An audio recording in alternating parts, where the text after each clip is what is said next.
So what is part A? Part A means we need to concentrate, or we need to focus the entire current flow through Q1. At the same time, Q2 will be 0, right? That means we need to give a maximum differential input, right? Q1 should be in the conduction mode and Q2 should be in the off mode. So for that, we need to find VID max. This is a maximum differential input that we can give. So to find this, let us find VOV first. And you know the expression for VOV. VOV is given by root of I divided by K dash W by L. This is the overdrive voltage of the transistor corresponding to the I by 2 split. Okay, so substitute capital I as 0.4. It is given in the question. K dash W by L is also given. No need to convert it because both are in milliamps. So after finding VOV, you just need to multiply it with root 2, then you will get VID max. And corresponding to this, let us find VD1 and VD2. Okay, corresponding to this input, it is understood that Q1 will be in on condition and Q2 will be in off condition, right? That means ID1 will be equal to capital I and I2 will be 0. The entire current I will be steering through Q1. So ID1 is equal to capital I and ID2 will be equal to 0.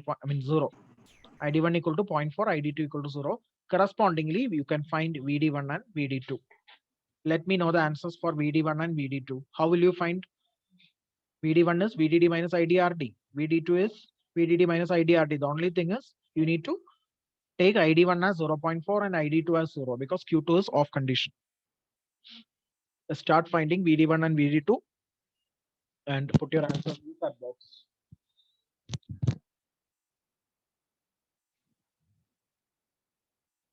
Let me explain the steps once more. Using the equation for overdrive voltage, you compute it. After that, multiply it with root 2. That will be your VID max. Then write the condition, that is whenever I am maintaining a positive VID, that is root 2 VOV, the maximum VID, root 2 VOV, Q1 will be on, Q2 will be off. That is ID1 equal to 0.4 milliamps and ID2 will be 0. So all the current will be flowing through ID1 and ID2 is 0. And substitute and find VD1 and VD2. You know the equation for VD1, that is subtracting the drop across RD from the supply voltage, you will get VD1. Similarly, subtracting the drop across RD2 and subtract it from V3, finding the drop across RD2 and subtracting it from VDD, you will get VD2. So please verify whether you are getting 0.5 and 1.5.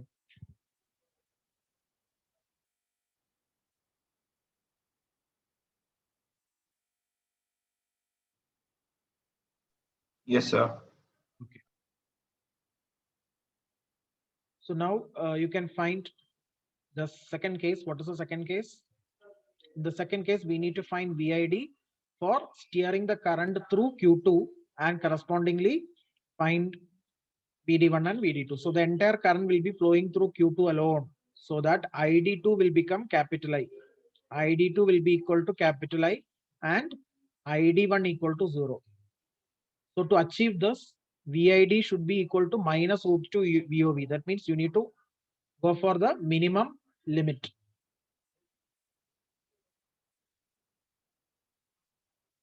So students, tell me what will happen if your input is between these two limits. Neither it is going for maximum limit or nor it is going for the negative limit.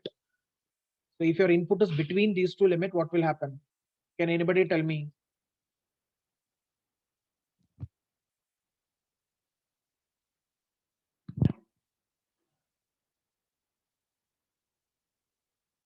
Can anyone tell me what will happen if I'm not going to the two extreme limits, root 2 VOV and minus root 2 VOV? What will happen to the current flow through the transistors?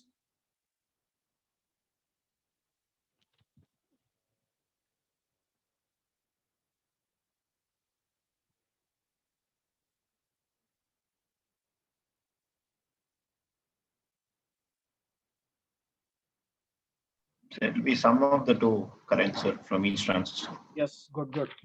That is, we will expect some current flow through both Q1 and Q2. That depends upon the positivity of the gate voltage of the corresponding transistors, right? If Q1 is more positive, we will expect more current flow through Q1 and vice versa.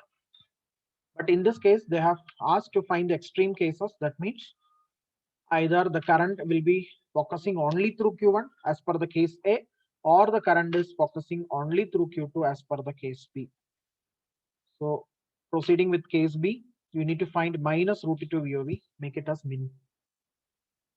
VID min is minus √2 VOV. Already you have computed VOV, right? Multiply it with √2. So you will get negative 0.446. So in this condition, Q1 is off and Q2 is on. That means ID1 is 0, ID2 will be capital I. So the entire current capital I will be considered as ID2. Correspondingly, you can find VD1 and VD2.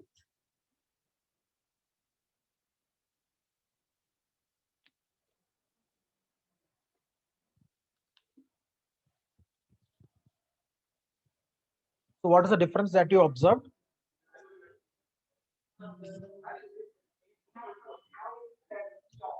Yes, what is the difference that you observed? Just VD1 and VD2 is swapped, right?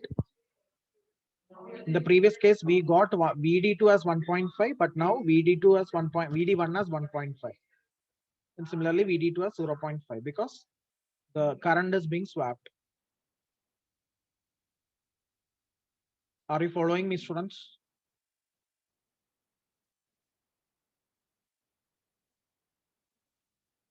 It is very simple.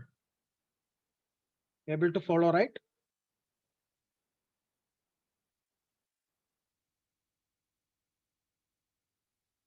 Bhanu Prakash? Yes, sir. Okay. Manish?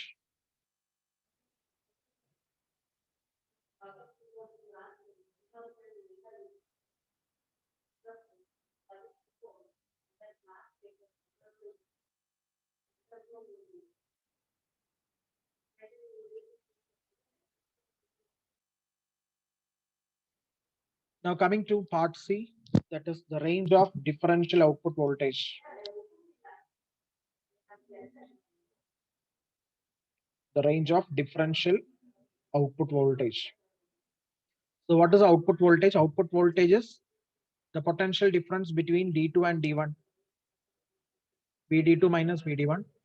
And already we have computed this VD2 and VD1 individually for case A and case B. You just need to find the difference. That's all. So 1.5 minus 0.5 and 0.5 minus 1.5. So the range of differential output voltage is between +1 to -1 volt. It is not input. Please don't confuse. This is a range of differential output. So we need to find the difference between D2 and D1 for both the cases. Clear?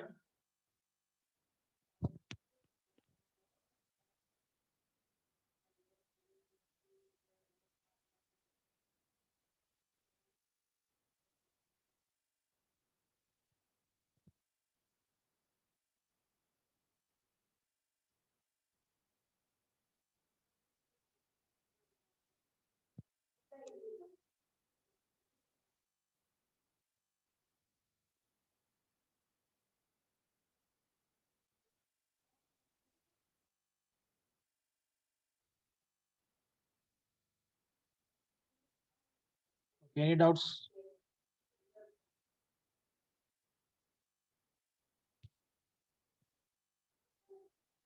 So here what we have done is the circuit is being given and all the resistances RD1, RD2 capitalized given, and we need to find the corresponding values of VD1 and VD2 for two distinct cases. What are those cases? The first case, we are able to focus the entire current flow through Q1 at the same time Q2 is off. So you know the condition. If Q1 is to be on and Q2 is to be off, then VID should be maximum, that is √2 VOV. So first compute VOV, multiply it with √2, that will be your maximum VID. Correspondingly, we will find VD1 and VD2. Secondly, Q2 is on and Q1 is off. So I should be equal to ID2, right? ID2 should be equal to I, and at the same time Q1 is off. So for attaining this, we have to compute minus √2 VOV. Then after that, again we'll find VD1, VD2. Then For both the cases, let us find the difference, the potential difference, and this is your range between +1 and -1 volt. So I think let us stop here. Tomorrow we will continue. So students, what and all we have studied in this module, we have learned the working of a differential amplifier in two different modes, that is the common mode and the differential mode and its numerical problem. Okay, so you should be thorough with the operation of the differential amplifier for both the modes and also the range, the differential mode range and common mode range. Okay, both you need to find common mode range and differential mode range you need to find and its corresponding numerical problem. Clear? Okay, let us stop here.